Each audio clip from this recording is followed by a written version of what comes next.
अस्सलाम वालेकुम। एक और किस्त के साथ आज हाजिर हैं। आपसे गुजारिश है कि आपको अगर हमारा काम पसंद आ रहा है कि इस चैनल को फॉलो कीजिए, सब्सक्राइब कीजिए और अपने दोस्तों से शेयर कीजिए और इस वीडियो को लाइक भी कीजिए। तो शुरू करते हैं। सैयदना अबू हुरैरा रज़ियल्लाहु तआला अन्हु का बयान, जब रसूलुल्लाह सल्लल्लाहु अलैहि वसल्लम की वफ़ात हो गई और आपके बाद अबू बकर रज़ियल्लाहु तआला अन्हु खलीफा हुए तो अरबों में कुछ लोग मुर्तद हो गए। तो उमर रज़ियल्लाहु तआला अन्हु ने फरमाया, ए अबू बकर, आप लोगों से कैसे जंग करेंगे जबकि फरमान रसूल है, मुझे हुक्म दिया गया है कि लोगों से जंग करता रहूं यहाँ तक कि वो ला इलाहा इल्लल्लाह का इकरार ना कर लें, यानी अल्लाह के अलावा कोई हकीकी महबूद नहीं। और जिसने ला इलाहा इल्लल्लाह का इकरार कर लिया, इसने मुझसे अपनी जान और माल को महफूज कर लिया इस कलमे के हक के साथ, और इसका हिसाब अल्लाह के ज़िम्मे है। अबू बकर रज़ियल्लाहु तआला अन्हु ने फरमाया, कसम है अल्लाह के जिसने नमाज और ज़कात में फ़र्क किया, मैं इससे ज़रूर और बिल ज़रूर जंग करूँगा, क्योंकि ज़कात माल का हक है। अल्लाह की कसम, अगर इन्होंने ऊँटनी का 1 साल से छोटा सा बच्चा मुझे ना दिया जिससे वो रसूलुल्लाह सल्लल्लाहु अलैहि वसल्लम के ज़माने में देते थे, इसकी अदम अदायगी पर मैं जंग करूँगा। मैं उमर रज़ियल्लाहु तआला अन्हु ने कहा, अल्लाह की कसम, जब मैंने देखा कि अल्लाह ताला ने अबू बकर का सीना जंग के लिए खोल दिया है तो मैंने यकीन कर लिया कि आपकी राय बरहक है।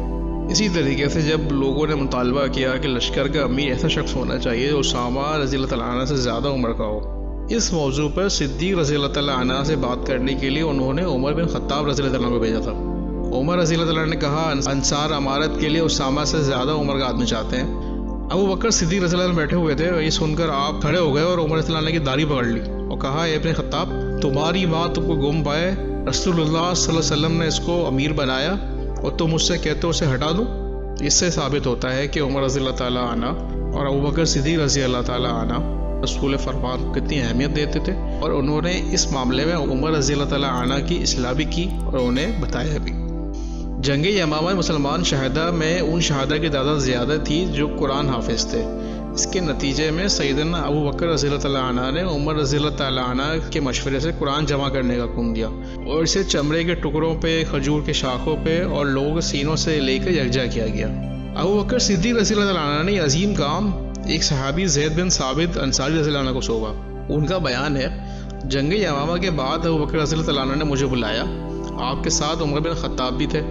उन्होंने फरमाया, उमर मेरे पास आया और कहा, जंग यमामा के मौके पर बहुत सारे हफ़ाज़ शहीद हो गए। मुझे खौफ है कि दूसरी जगहों से भी कहीं हफ़ाज़ शहीद होते गए तो कुरान करीम का बेशतर हिस्सा ज़ाया हो जाएगा, लिहाजा मेरे ख्याल में कुरान जमा करने का हुक्म दें। तो मैंने उमर रज़ियल्लाहु अन्हु से कहा कि मैं वो काम कैसे करूं जिसे खुद रसूलुल्लाह सल्लल्लाहु अलैहि वसल्लम ने नहीं किया। उमर रज़ियल्लाहु तआला अन्हु ने यकीन दिलाया कि अल्लाह की कसम ये अमल बहुत बेहतर होगा, और बराबर मुझसे इसरार करते रहे कि यहाँ तक कि अल्लाह ने मेरे सीने में भी काम करने के लिए मेरा दिल खोल दिया, जिस तरीके से उमर का सीना खोला था, और मेरी राय भी वही होगी जो उमर की थी।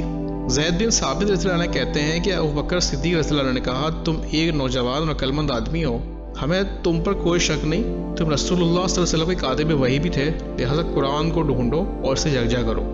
ज़ैद बिन साबित कहते हैं, अगर अबू बकर रज़ियल्लाहु तआला अन्हु मुझे किसी पहाड़ को एक जगह से दूसरी जगह मुंतकिल करने का हुक्म देते तो वो मुझ पर इतना भारी ना होता जितना कुरान को जमा करना मुझे भारी पड़ा, यानी कि बहुत मुश्किल काम था। आज के लिए इतना ही, अगली किस्त के साथ दोबारा हाजिर होंगे। जब तक के लिए अल्लाह हाफिज़।